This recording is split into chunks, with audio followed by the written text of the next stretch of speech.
Compound microscope,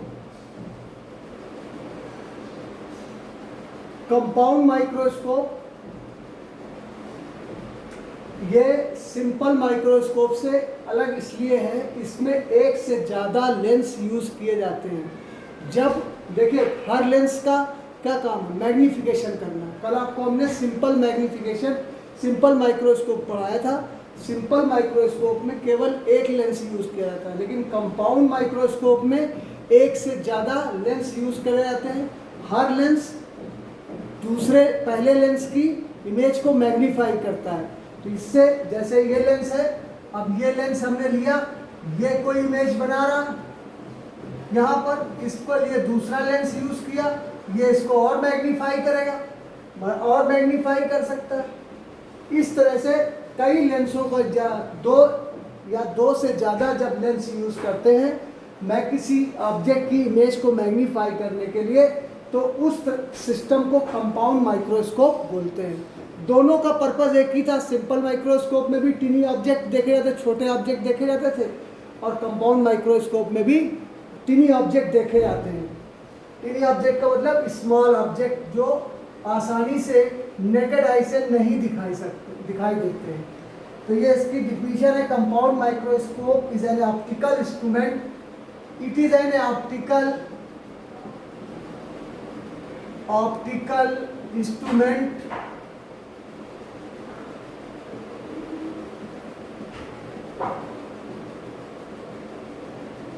it is an optical instrument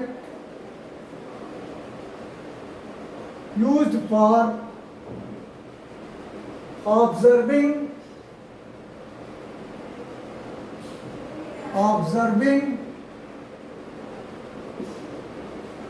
a tiny object, highly magnified image, observing a highly magnified image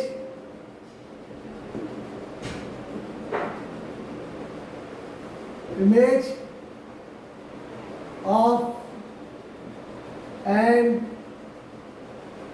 a tiny object। टिनी मतलब छोटे से छोटा object को देखा जा सकता है, उसकी बड़ी सी इमेज, बड़ी highly magnified image of an tiny object.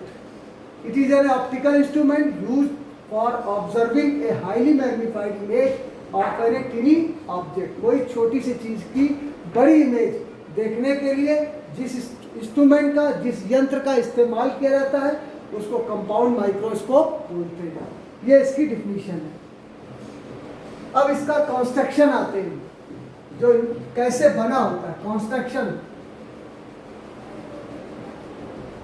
Rachna, construction.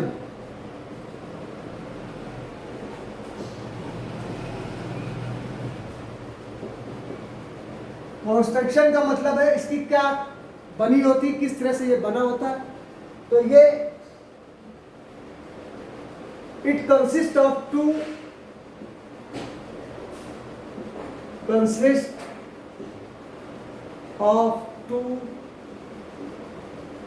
converging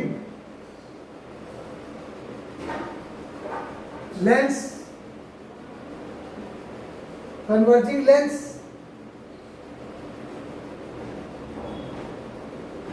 lenses कर लो, converging lenses। it consists of two converging lenses,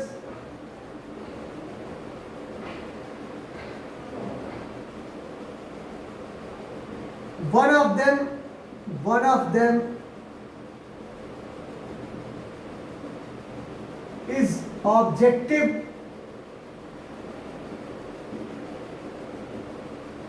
lens of small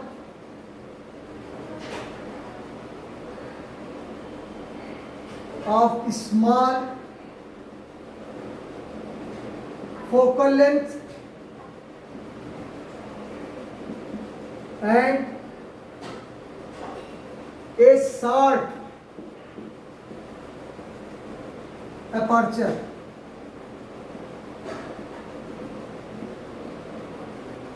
a short aperture देखिए it consist of A 2 converging lens, इसमें 2 converging lens होते हैं।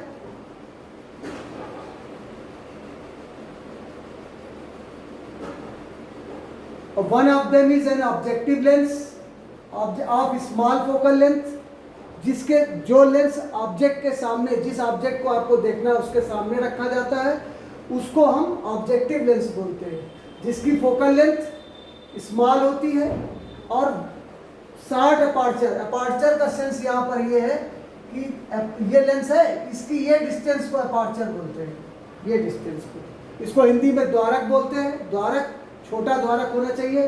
Converging का sense है कि convex lens हमेशा कन्वर्जिंग लेंस होता है, क्योंकि जो भी रेज इसमें जाती है तो वो इसको मोड़ के इकट्ठा कर देता है, एक मोड़ के एक जगह इकट्ठा कर देता है, इसलिए कन्वर्जिंग, कन्वर्ज कर देना मतलब समेट देना।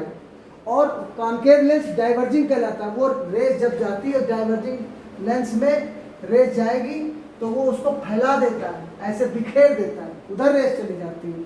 ये हम आपको समझा चुके हैं। सो इसका कॉन्वेक्स लेंस का नाम भी कन्वर्जिंग लेंस कहलाता है। और जो ऑब्जेक्ट के पास रखते हैं उस लेंस की खास बात है उसकी स्मॉल फोकल लेंथ छोटी होनी चाहिए और शार्ट अपर्चर, इसका अपर्चर ये कहलाता है, ये कम होना चाहिए। और ऑब्जेक्ट के पास है इसलिए इसको ऑब्जेक्टिव लेंस ओ को बोलते हैं। और दूसरा बात है इसमें an eyepiece E and eyepiece E of moderate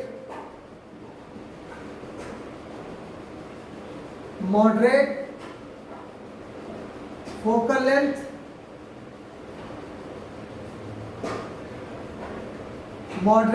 length होनी चाहिए and large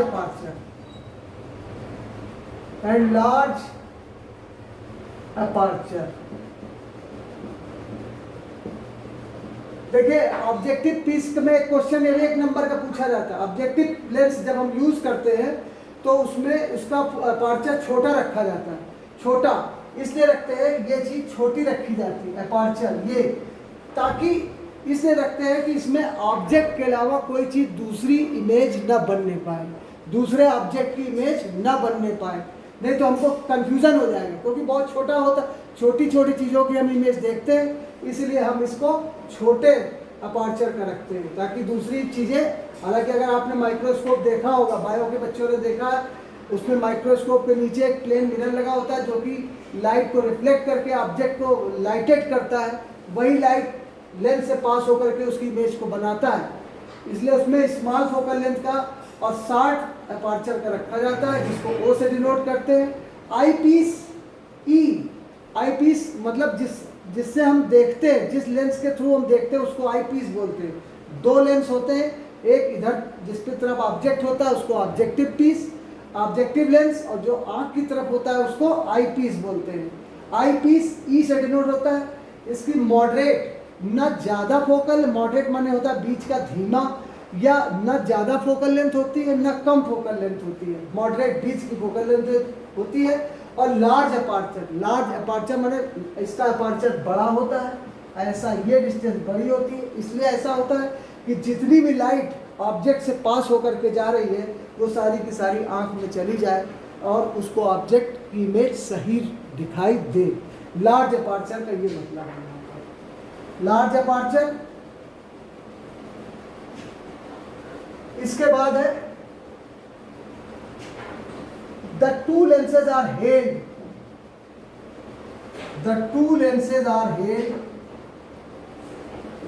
the two lenses are held coaxially,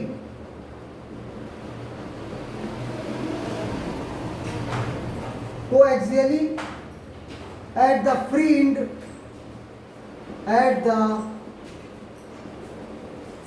end, of tube। अरे यार उसमें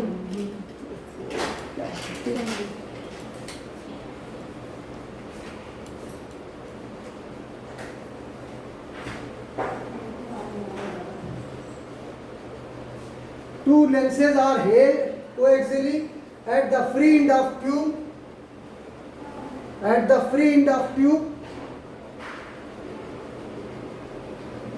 at a suitable distance from each other, at a suitable distance from each other, from each other.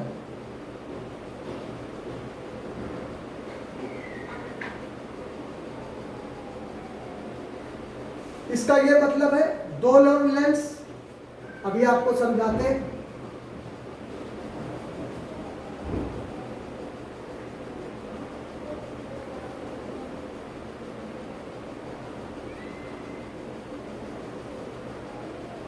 The two lenses are held coaxially, इसका ये sense है, ये tube ऐसे बनी होती है और इसके ऊपर एक ट्यूब ऐसे लगी होती है। इस ट्यूब के एंड पर ये लार्ज अपर्चर का और ये स्मॉल अपर्चर का ये लेंस लगे होते हैं।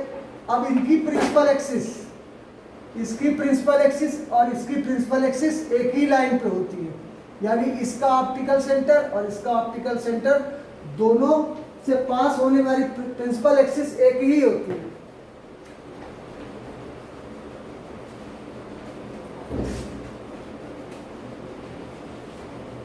दोनों से पास होने वाली प्रिंसिपल एक्सिस एक ही होती है और ये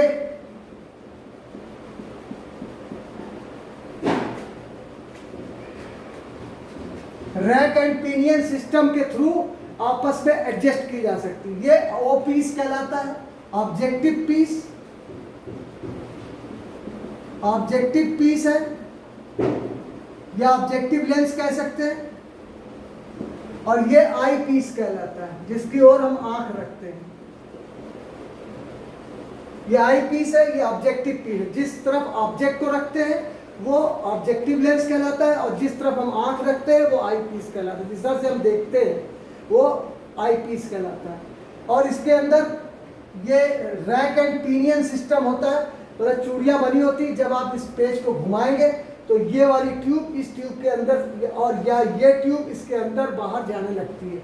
इन दोनों लेंस की डिस्टेंस को एडजस्टमेंट करने के लिए रैक एंड पिनियन सिस्टम के थ्रू हम इसको एडजस्ट करते हैं, यानी कम या ज़्यादा कर सकते हैं। अब इसकी क्या ज़रूरत पड़ती है, क्यों ज़रूरत पड़ती है, वो मैं आपको समझा रहा हूँ। The distance of the objective lens from the object can be adjusted. The distance of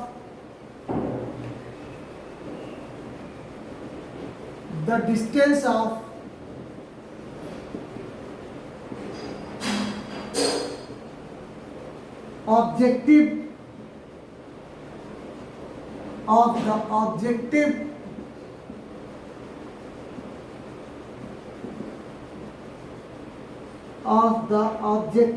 lens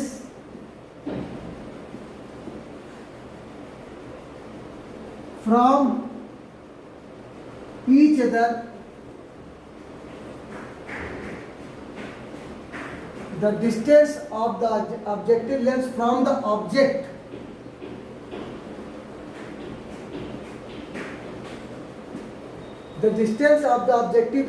the object can be adjusted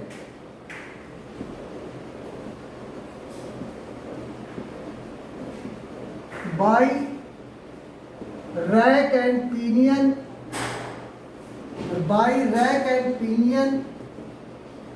arrangement. ये रैक एंड पिनियन अरेंजमेंट कहलाता है। इसके थ्रू एक लेंस को और इसकी लेंस को आपस में हम एडजस्ट करते हैं। देखिए ये इसकी ज़रूरत ये पड़ती है, इस पूरे कॉन्सेप्ट ये है कि जब कोई लेंस ऐसे, पहला जो ऑब्जेक्ट है हम कहाँ रखें, इसकी फोकल लेंथ से बाहर रखें, near about two focal length. Object को कहाँ रखें, इसकी फोकल लेंथ के जस्ट नियर, पास में रखें, तो इसकी इमेज ऐसे करके उल्टी ऐसे बनेगी यहाँ पर मैग्नीफाइड। और दूसरा जो लेंस हम रखते हैं उसकी फोकल लेंथ के अंदर बने, ये FE कहलाता है और ये FO, इसकी फोकल लेंथ के अंदर बने। तो ये जब कोई ऑब्जेक्ट किसी फोकल लेंथ के लेंस के फोकल लेंथ और ऑप्टिकल सेंटर के बीच में रखा जाता है तो उसकी highly virtual erect and highly magnified image बनती है। तो हमको इन दोनों का लेंस को इस तरह से एडजस्ट करना होता है कि इसकी इस ऑब्जेक्टिव लेंस की वजह से इस ऑब्जेक्ट की इमेज रियल और इसकी फोकल लेंथ के अंदर बन जाए, तभी ये magnified image same side of इस तरफ बनाएगा, इरेक्ट बनाएगा, हाईली मैग्नीफाइड बनाएगा। ये हम अभी आपको और बताएंगे, कॉन्सेप्ट इसका यही है। इसीलिए हम लोग को रैक एंड पिनियन सिस्टम लगाना पड़ता है और इसमें एक क्रॉस वायर लगा होता है इस तरह से। क्रॉस वायर का काम ये है, ऐसे करके ये क्रॉस वायर लगा होता है, ऐसे क्रॉस वायर पे इमेज को हम लेते हैं, पहले इसकी इमेज को क्रॉस वायर पे लेते हैं और धीरे धीरे सरका करके इसकी फोकल लेंथ के अंदर ले आते हैं।